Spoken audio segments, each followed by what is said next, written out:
अस्सलाम वालेकुम स्टूडेंट, उम्मीद करता हूँ आप खैरियत से होंगे। Today we discuss exercise 12.1 basic statistics. आपने क्लास 9th में पढ़ा होगा बेसिक स्टैटिस्टिक्स, और 10th में उसी को कंटिन्यू किया गया आगे, उसमें कुछ चीज़ें ऐड की गई हैं। तो फर्स्ट ऑफ़ ऑल हम थोड़ा सा रिकॉल करते हैं उन चीज़ों को जो आपने पहले पढ़ी हुई हैं, ठीक है, ताकि आपके माइंड में कुछ कंसेप्ट क्लियर हो, फिर हम नेक्स्ट इनको पढ़ सकें ना। तो फर्स्ट ऑफ ऑल जब आपने बेसिक ऑफ स्टैटिस्टिक्स पढ़ा था 9th में, तो आपने फ्रीक्वेंसी पढ़ी थी, ठीक है, जिसको आप एफ से रिप्रेजेंट करते थे, ठीक है। अब फ्रीक्वेंसी क्या होती थी?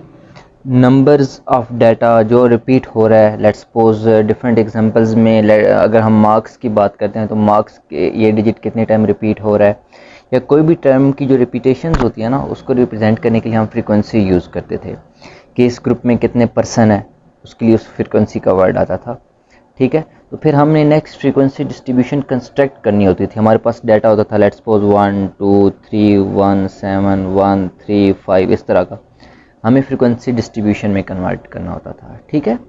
हम इस तरह के क्वेश्चन करते थे, ठीक है। फिर हम उसमें हमने पढ़ा मीन।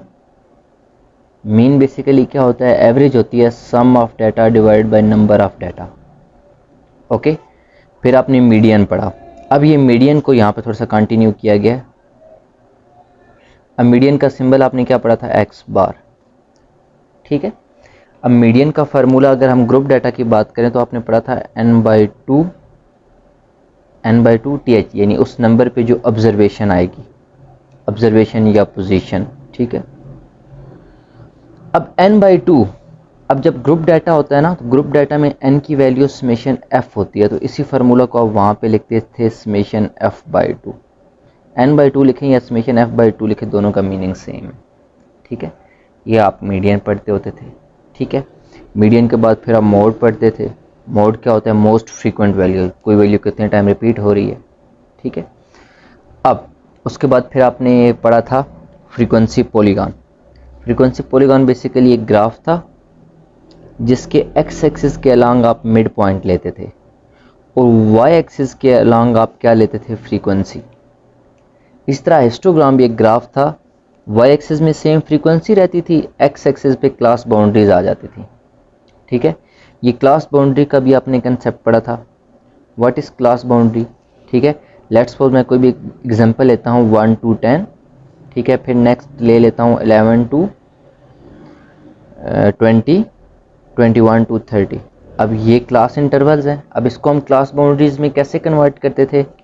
हम लोअर में से -0.5 करते थे और अपर में 0.5 ऐड कर देते थे, ठीक है।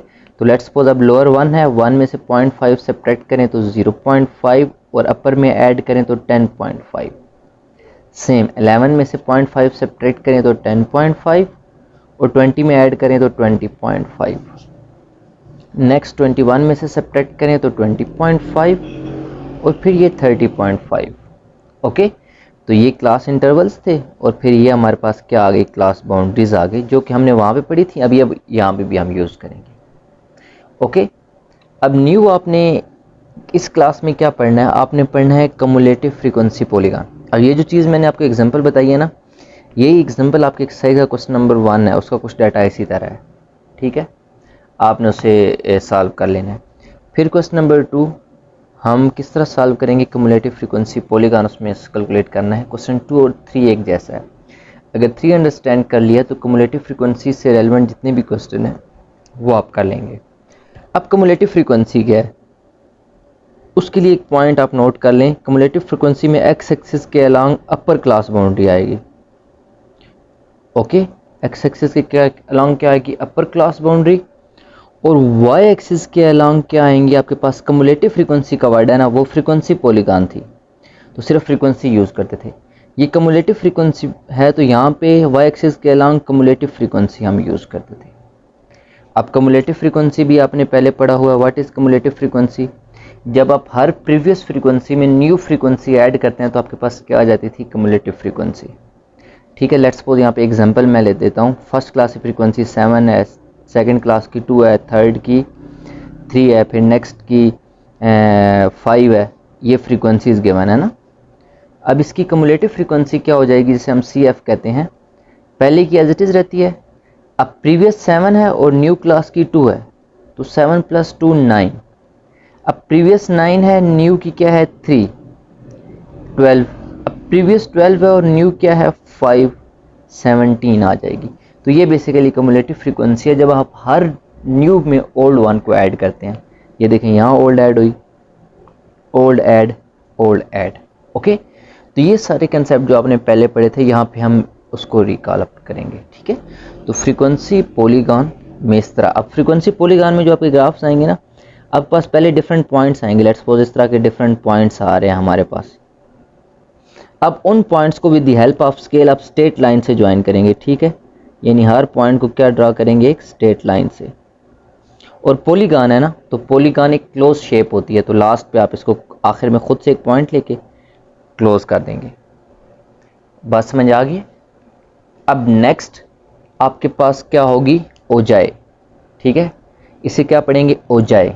ये दोनों आप ग्राफ पढ़ेंगे। पहले है फ्रीक्वेंसी, कम्युलेटिव फ्रीक्वेंसी पॉलीगॉन, अब दूसरी है ओजाए। ओजाए को आप कम्युलेटिव फ्रीक्वेंसी कर्व भी कहते हैं। ठीक है, अब इसे कर्व, कम्युलेटिव फ्रीक्वेंसी कर्व और ओजाए दोनों एक ही चीज़ का नाम है।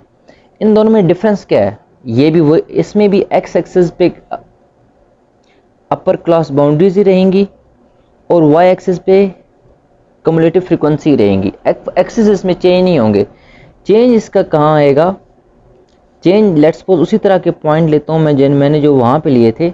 अब चेंज इसमें यह आएगा कि इसमें आप ना ये जो शार्प एंड इसके कहते हैं ना एजेस निकल रहे होते हैं, ये एजेस नहीं आएंगे, कॉर्नर पॉइंट नहीं होंगे, कर्व की तरह वो होगा। कर्व यानी आप ना इसको कर्व की तरह बनाएंगे, ये स्केल की हेल्प से बनाएंगे और ये वैसे ही हाथ से ना कर्व की तरह आप बनाएंगे, ताकि कोई भी इस तरह का जिसे हम कहते हैं कोना, कॉर्नर पॉइंट ना निकला हुआ।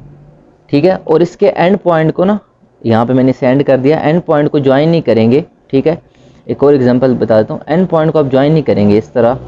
ठीक है, अपवर्ड ही रहेगी, ज्वाइन इसके एंड पॉइंट को आप नहीं करेंगे। पॉलीगॉन में क्लोज शेप बन जाएगी और ओजाए में इसी तरह एक कर्व बनेगी, एंड पॉइंट को ऐड नहीं करेंगे क्योंकि इसे आप कर्व भी कहते हैं। ठीक है, ये बेसिक इन्फॉर्मेशन है जो आपकी होनी चाहिए नॉलेज में, ताकि आप इन क्वेश्चंस को सॉल्व कर सकें। अब क्वेश्चंस को रीड करते हैं। ठीक है, अब क्वेश्चन में कहा गया है the age of refugees in Gaza camp were recorded. ये एज ऑफ रिफ्यूजीज है। ठीक है, ये हमारे पास इस टेबल में गिवन है। ठीक है, आपने पहले ड्रा उजाई ड्रा करना है और फिर फाइंड करने हैं ये 3 part, find quartiles, first quartile और 7th डिसाइल और 60th परसेंटाइल। अब ये थोड़ा सा समझ लें, क्वार्टाइल क्या है, डिसाइल क्या है और परसेंटाइल क्या है। सबसे पहले क्वार्टाइल पढ़ें। अब अगर कोई भी आपके पास एक थिंग्स है ना, लेट्स सपोज मेरे पास एक लाइन है, अगर इस लाइन को मैं 4 इक्वल पार्ट में डिवाइड करूं, थोड़ा लाइन को इंक्रीज करते हैं। अब मैंने 4 इक्वल पार्ट में डिवाइड किया। अब देखिए 4 पार्ट हैं, this is your first, this is your second, third and fourth. अब ये 4th इक्वल पार्ट में कन्वर्ट हो गया। ठीक है, तो ये जो 4 पार्ट में इक्वल, आपको 4 इक्वल पार्ट में कन्वर्ट करने के लिए जो पॉइंट्स रिक्वायर्ड है, उन्हीं पॉइंट्स को आप क्वार्टाइल कहते हैं। ठीक है, लेट्स सपोज ये फर्स्ट पॉइंट है, इससे आप क्या कहेंगे Q1। ये सेकंड पॉइंट है, इससे आप क्या कहेंगे Q2। ये थर्ड पॉइंट है, इससे आप क्या कहेंगे Q3। ओके, तो ये आपके बेसिकली क्या है, क्वार्टाइल है। बात समझ आ गई। ये नहीं, आप किसी भी थिंग्स को 4 इक्वल पार्ट में डिवाइड करने के लिए जो पॉइंट्स रिक्वायर्ड होते हैं वो क्वार्टाइल होते हैं। अब इन क्वार्टाइल का एक फार्मूला है। ठीक है, अब Q1 का क्या फार्मूला है, Q1 आप कहेंगे, क्योंकि ये 1 है ना, और कितने इक्वल पार्ट में किसी भी थिंग्स को आपने डिवाइड किया, 4 इक्वल पार्ट में, टोटल थिंग को हम क्या कहते हैं, n, और ये 4 इक्वल पार्ट में डिवाइड हुआ तो n/4th टर्म, ये इसके Q1 का फार्मूला है। ठीक है, अब Q2 का फार्मूला क्या हो जाएगा, Q2 ये सेकंड पार्ट है ना, तो इससे आप क्या कहोगे 2n, टोटल n। ठीक है, n/4, ये 1 था ना, तो ये n/4 आया। अब Q2 है ना, तो इसको क्या लिखोगे 2n/4, फोर्थ टर्म। ठीक है, अब उसके बाद 3 है, तो Q3 को क्या लिखोगे 3n/4 टर्म, ठीक है। इस तरह Q1 Q2 और Q3 आ जाएगा। अब अगर सेम मैं डिसाइल की बात करूं, डिसाइल मतलब डिसाइल साउंड देता है डेका यानी 10 की, डिसाइल 10, डेका वर्ड भी आप यूज करते हैं, तो ये 10 का साउंड देता है। तो 7 डिसाइल का मतलब है, अब डिसाइल देखो कैसे आप इसको हैंडल करोगे, आप कोई भी थिंग्स है उसको 10 इक्वल पार्ट में डिवाइड करोगे, तो उसमें D1 का फार्मूला क्या हो जाएगा n/10th टर्म या ऑब्जर्वेशन या पोजीशन।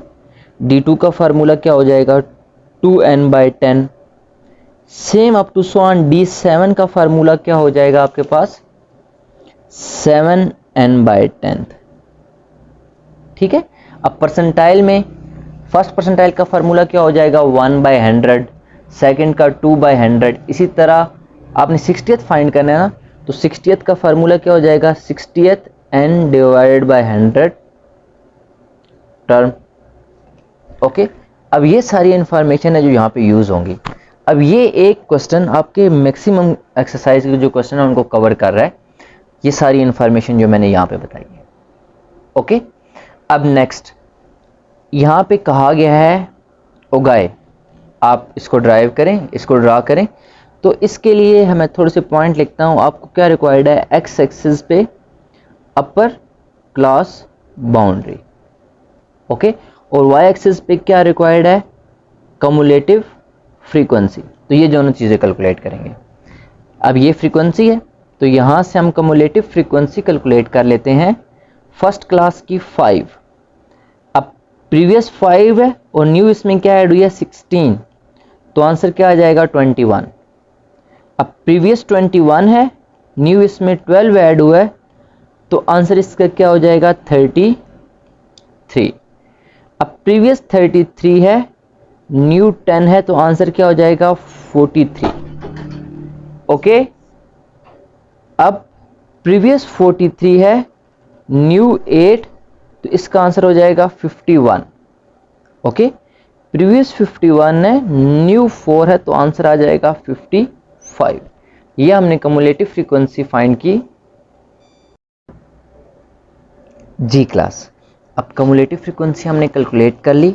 नेक्स्ट हमें क्या रिक्वायर्ड है, अपर क्लास बाउंड्री, ठीक है, लोअर नहीं required, just upper class boundary required है। तो हम इससे ना एक प्रीवियस क्लास ले लेते हैं। अब हर क्लास में 5 का गैप है ना, तो इससे जो प्रीवियस क्लास होगी हम अज्यूम करते हैं वो क्लास क्या होगी, ये देखिए 20 है ना, तो वो होगी 19, यानी 15 से 19 तक, ठीक है, वो क्या होगी 15 से 19 तक। अब उस क्लास की अपर बाउंड्री क्या होगी, अपर बाउंड्री जस्ट कैलकुलेट करनी है, ठीक है।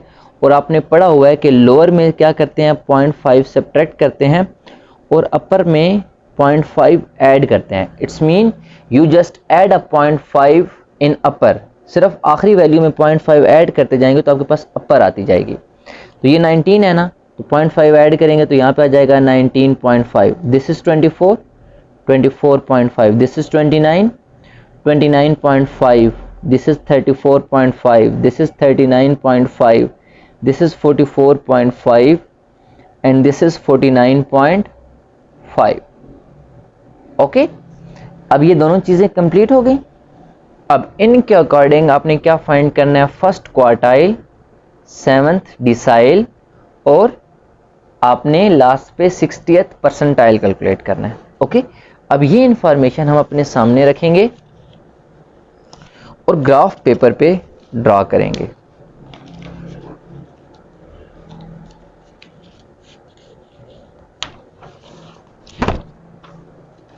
चलें जी, this is our graph paper.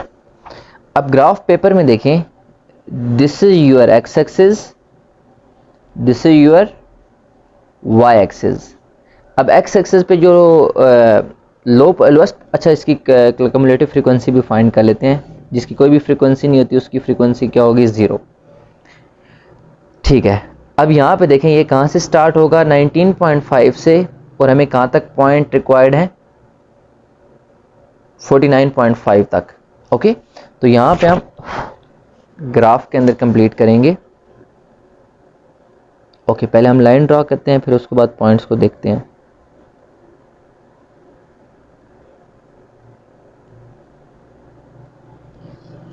अब सेम इस तरह अलोंग वाई एक्सिस, ये थोड़ा सा नीचे आपको करना चाहिए। चलिए मैंने भी ड्रॉ कर लिया तो इसी को मैनेज करता हूँ। This is origin, x axis and y axis. Okay, along x axis क्या रिक्वायर्ड है हमें? अब यहाँ पे देखिए एक्स एक्सिस के अलोंग रिक्वायर्ड है 19.5 के गैप से रिक्वायर्ड है। तो टोटल अगर काउंट करें, आपके पास जो डिफरेंट चाहे है ये ग्राफ पेपर, तो आप बॉक्सेस काउंट कर लिया करें। 1 2 3 4 5 6 7 8 9 और 10 बॉक्सेस हैं, ठीक है। तो आप क्या करें, 5 के गैप से ना पॉइंट्स ले लें। लेट्स सपोज यहाँ पे ना 1 2 3 4 एंड 5 पे मैं फर्स्ट पॉइंट लेता हूँ 19.5। फिर नेक्स्ट पॉइंट हमारे पास डाटा में क्या है 24.5। ओके, अगर डाटा को यहाँ पे मैं रखूँ आपको ताकि क्लियर हो। ओके, तो फर्स्ट पॉइंट हमारे पास क्या था 19.5, सेकंड 24.5, 1 2 3 4 एंड 5 पे फिर नेक्स्ट पॉइंट हो जाएगा 29.5, फिर नेक्स्ट हो जाएगा हमारे पास 34.5, नेक्स्ट 1 2 3 4 5, यहाँ पे 39.5, फिर नेक्स्ट 44.5 और हमने कहाँ तक जाना है 49.5, 1 2 3 4 एंड 5, 49.5। ओके, तो ये हमारे पॉइंट हो गए एक्स एक्सिस के अलोंग। अब वाई एक्सिस के अलोंग हमें कितने पॉइंट रिक्वायर्ड है 55 तक। ओके, सेम हम इसी तरह 5 का गैप लेंगे और 55 तक हम जाएंगे। तो यहाँ पे देखें 10 का गैप लेना पड़ेगा। ईच बॉक्स को हमें 2 रिप्रेजेंट करवाना पड़ेगा। 1 2 3 4 5, यहाँ पे 10, ओके यहाँ पे 20, काउंट कर लेते हैं 10 20 30 40 एंड 50, 55 हो जाएगा जी। हम 5 का गैप लेते हैं ताकि आपके लिए क्लियर रहे। 5 10 15, यहाँ पे आपके पास 1 2 3 4 and 5, this is your 15, this is your 20, 1 2 3 4 5, this is your 25, this is your 30, 1 2 3 4 5, this is your 35 and 40, 1 2 3 4 5, 45 and 50 and next 1 2 3 4 5 and 55। Okay, अब हमने कंप्लीट कर लिया। अब हम यहाँ पे क्या कंप्लीट करेंगे अपने पॉइंट्स। ओके, अब यहाँ पे देखें हम अपने पॉइंट्स को जस्ट उस पोर्शन को मैं सामने रखता हूँ ताकि आपके लिए क्लियर रहे। अब यहाँ पे देखें फर्स्ट ऑफ ऑल जो फर्स्ट पॉइंट है 19.5 पे 0। अब 19.5 पे जो फर्स्ट पॉइंट हमारे पास आएगा, अगर मैं उसे इस पेन से ड्रा करूं तो वो क्या आ जाएगा 0। ओके, अब सेकंड क्या आएगा 24.5 पे 5, this is 24.5, here is 5। Okay, and what about next 29.5, 29.5 पे क्या है 21। अब 21 यहाँ पे 21 कितने 1 हर बॉक्स 1 को रिप्रेजेंट करता है, तो यहाँ पे 21 ऑलमोस्ट इस पॉइंट पे आएगा। ठीक है, अब यहाँ पे आप ये स्केल से भी रिप्रेजेंट कर सकते हैं 21। ओके, नेक्स्ट आपके पास क्या है 29.5 पे 21, फिर 34.5 पे आपके पास क्या है 33, दिस इज 34.5 और यहाँ पे आपके पास क्या है 13, 1 2, ये दिस इज योर 33। ओके, फिर नेक्स्ट पॉइंट पे आपके पास क्या है 39.5 पे 43, तो 39.5 पे हम प्लेस करेंगे और 43 तक जाएंगे 1 2 and this is your 43। Okay, फिर नेक्स्ट आपके पास क्या है 44 पे 51, दिस इज योर 44। ओके, अब यहाँ पे 51, this is your 51 point. Next 49.5 पे 55, दिस इज लास्ट पॉइंट और यहाँ पे हमारे पास क्या है 55 1 2 3 4 एंड 5। ओके, यहाँ तक। अब इनको आपने क्या करना है, हमने ऊंचाई बनानी है, मतलब कर्व बनानी है, ठीक है। तो कर्व के लिए स्केल नहीं यूज करना, जस्ट आपने इस तरह, ठीक है, कर्व की तरह उसको रिप्रेजेंट करना है, ये ऊंचाई आ जाएगी। यहां तक बात समझ आ गई। अब क्योंकि ये ऊंचाई है, ओके, यहां पे रिप्रेजेंट कर सकते हैं ऊंचाई और कर्व। ऊंचाई कर्व को कहते हैं, ठीक है। ऊंचाई किससे कहते हैं, कर्व को, ओके। अब और इसको क्या कहते हैं, कम्युलेटिव फ्रीक्वेंसी कर्व भी कह देते हैं। ये पॉइंट्स आ गए हमारे पास, graph complete, half question complete. अब रिमेनिंग क्या कहा गया, अगर क्वेश्चन देखें तो वहां पे हमें कहा गया है, कैलकुलेशन हम यहां ही कर लेंगे, हमें कहा गया है फर्स्ट क्वार्टाइल, ठीक है। फर्स्ट क्वार्टाइल क्या होता है, Q1। अब चलिए न्यू पेज हम ले लेते हैं। कैलकुलेशन वैसे हमें आपको ना इसी क्वेश्चन के नीचे करनी है। आपने ए पार्ट में कैलकुलेट करना है फर्स्ट क्वार्टाइल, जिससे आप Q1 कहते हैं, और इसका फार्मूला क्या है, n/2 टर्म, ठीक है, या पोजीशन भी आप कहते हैं Q1। अब यहाँ पे n क्या है, आपको बताया गया है n और समेशन f दोनों आपस में क्या होते हैं, इक्वल। अब इस डाटा में आप देखें, समेशन f आपके पास क्या है, दिस इज यूर f, सबको ऐड करें तो समेशन f आपके पास क्या आ जाएगा, 55। ओके, तो यहाँ पे आ जाएगा 55/2 टर्म। अब 55/2 टर्म कहाँ पे आएगी, 55/2 चेक करो, ये 55 डिवाइडेड बाई 2, आंसर क्या आएगा, स्टैंडर्ड डेसिमल 27.5 टर्म। अब ये आपके पास जितनी भी यहाँ पे आएंगी ना, चाहे वो क्वार्टाइल है, चाहे वो डिसाइल है, चाहे वो परसेंटाइल है, ये सारी कम्युलेटिव फ्रीक्वेंसीज की वैल्यू होंगी। तो आपने कम्युलेटिव फ्रीक्वेंसी की वैल्यू 27.5 पे स्केल रखना है, और उसके अलॉन्ग आपने अपर क्लास बाउंड्री फाइंड करनी है, तो वही Q1 का आंसर होगा। अब देखें, ये हमने क्या चेक करना है, 27.5।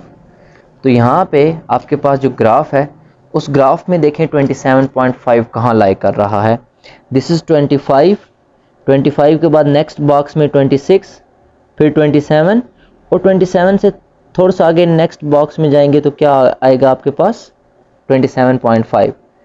अब यहाँ पे ना इसको मैं डॉटेड लाइन से ड्रा करने लगा हूँ, ये इधर पॉइंट आया, ठीक है।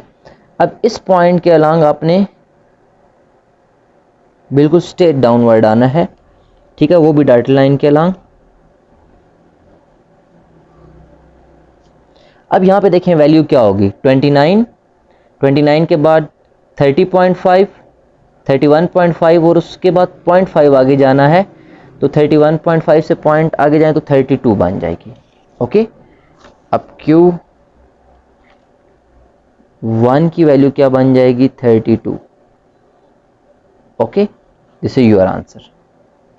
अब इसी तरह आपने बी पार्ट में क्या फाइंड करना है, सेवंथ यानी D7। तो फार्मूला क्या आ जाएगा, 7n, अब डिसाइल है तो 10 से डिवाइड करेंगे। अब वैल्यू रिप्लेस कर दें, 7 × 55 divided by 10, oh sorry 10th ही आएगा टर्म। अब यहाँ पे देखें, इसको हम कैलकुलेट करते हैं, 7 × 55 divided by 10, your answer is 38.5। Your answer is 38.5 term. अब कम्युलेटिव फ्रीक्वेंसी में 38.5 चेक करना है, तो अब हम यहाँ पे 38.5 चेक करेंगे, ये 35, नेक्स्ट 36, 37, 38 एंड 38.5। अब 38.5 के अलॉन्ग आप क्या ड्रॉ करेंगे, डॉटेड लाइन। ओके, अब इनके अलॉन्ग यहाँ पे वैल्यू चेक करेंगे, ठीक है, dotted line.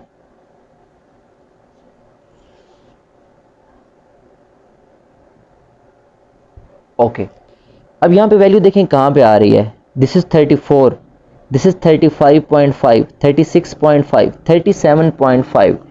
It's mean your D7 is 37.5 और यहाँ पे भी D7 लिख देते हैं 37.5. ओके, अब नेक्स्ट आपने क्या फाइंड करना है, 60th percentile. C part 60th percentile P60 find करना है. तो यह आ जाएगा 60n परसेंटाइल है तो 100 से डिवाइड करेंगे. अब 60 मल्टीप्लाई 55 डिवाइडेड बाय 100. अब इसकी वैल्यू यहां पे देखते हैं 60 okay 60 multiply 100 divided by multiply 55 divided by 100. Okay, what is your answer? 33. 33rd term. Okay, अब अपने कम्युलेटिव फ्रीक्वेंसी में 33 चेक करना है. ओके, तो हम यहाँ पे 33 चेक करते हैं. अब दिस इज योर 30, 1 बॉक्स आगे 31, 32 एंड 33. अब यहाँ पे 33 पे आप एरो लेके जाएंगे. ओके, अब इसके अलॉन्ग वैल्यू चेक करेंगे तो 34.5 आ रहा होगा. ये देखें 34.5 आ रहा है. तो यहाँ पे हमारे पास P60 34.5. ओके, तो यहाँ पे आप लिख सकते हैं D 34.5. ओके, अब ये आपके पास क्वेश्चन कंप्लीट हो गया है और इसे ओजाई कहते हैं. ठीक है, अब जी क्लास बाय मिस्टेक हमने कैलकुलेट कर लिया है Q2. ओके, क्वेश्चन में ये सेकंड क्वार्टाइल कैलकुलेट कर लिया, क्वेश्चन में फर्स्ट क्वार्टाइल का आ गया था. इट्स ओके, हम फर्स्ट क्वार्टाइल भी कैलकुलेट कर लेते हैं. What is the formula of first quartile? n/4. ठीक है, टर्म.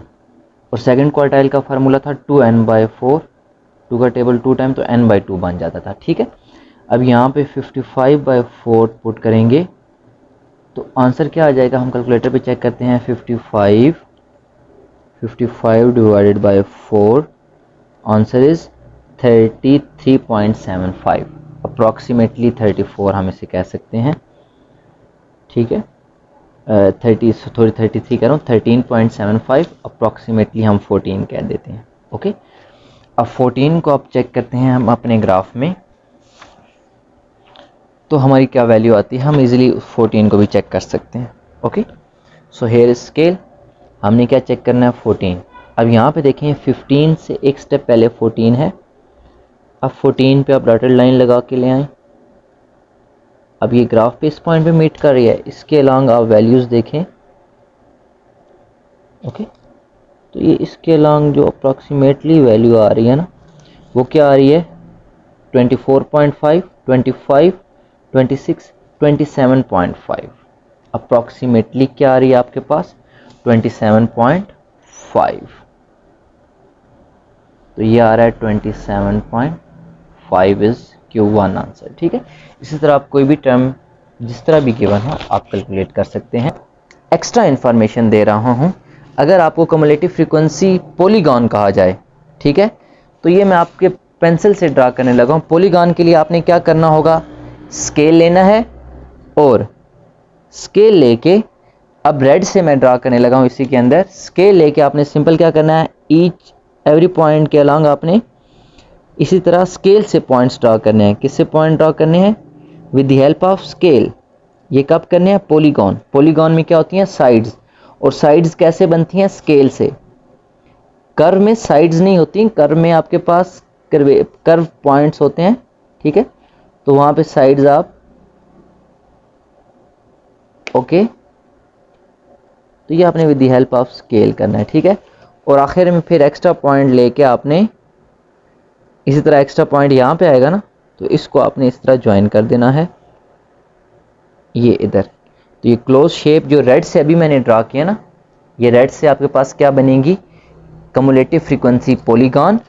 और ये जो पर्पल से ड्रा है दिस इज हो जाए, ओके, और कोई डिफरेंस इनमें नहीं है।